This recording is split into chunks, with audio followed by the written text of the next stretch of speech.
Hello बच्चों, let's read the question. बच्चों question में पूछ रहा है कि which of the following is are endothermic reaction. इन चारों में से कौन सी या कौन कौन सी रिएक्शन आपकी एंडोथर्मिक होंगी।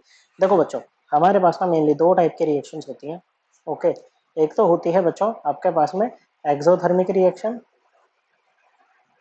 और दूसरी होती है एंडोथर्मिक रिएक्शन। एक्सोथर्मिक कौन सी होती है बच्चों? ये वो होती है जिसमें नेट हीट इवोल्व होती है बच्चों। ओके, क्या होती है? इवोल्व होती है। एंथैल्पी चेंज किसी भी रिएक्शन के लिए होता है, enthalpy of product minus enthalpy of reactant, या सिंपली आप इसको एनर्जी भी कह सकते हो।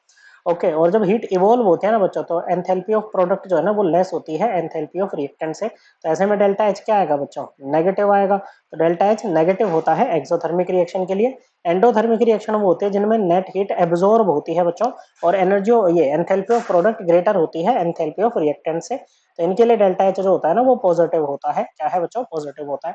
अब सबसे पहली रिएक्शन की बात कर रहे हैं कंबशन ऑफ मीथेन की। किसकी बच्चों? कंबशन ऑफ मीथेन की बात कर रहा है। ओके ओके, हमें एंडोथर्मिक की ही बात करनी है। देखो कंबशन ऑफ मीथेन, मीथेन है बच्चों। ओके, हाइड्रोकार्बन है, इसको जलाओगे। कंबशन का मतलब होता है ऑक्सीजन के प्रेजेंस में जलाना। तो आपको CO2 और H2O यहाँ पर मिलेंगे, और साथ में एनर्जी भी रिलीज होती है। शुरू में आपको इसके इग्निशन टेम्परेचर तक इसको आपको जो है मतलब टेम्परेचर देना पड़ेगा, लेकिन उसके बाद आपको यहाँ पर हीट मिलेगी बच्चों। नेट यहाँ पर हीट इवोल्व होती है। तो ये आपकी एक्सोथर्मिक है, ना कि एंडोथर्मिक। सेकंड है decomposition of water. Okay, water है, इसको डिकम्पोज करना है आपको किसमें? H2 में और हाफ O2 में बच्चों। ओके, तो ये कैसी होगी बच्चों? ये हीट करके ही करना पड़ेगा आपको, और ये रिएक्शन रहेगी एंडोथर्मिक। ओके, फिर तीसरे नंबर पे आपको डिहाइड्रोजिनेशन कराना है इथेन का। ओके बच्चों, इथेन क्या होता है? C2H6 है बच्चों। डिहाइड्रोजिनेशन मतलब इसमें से आपको H2 माइनस करना है बच्चों।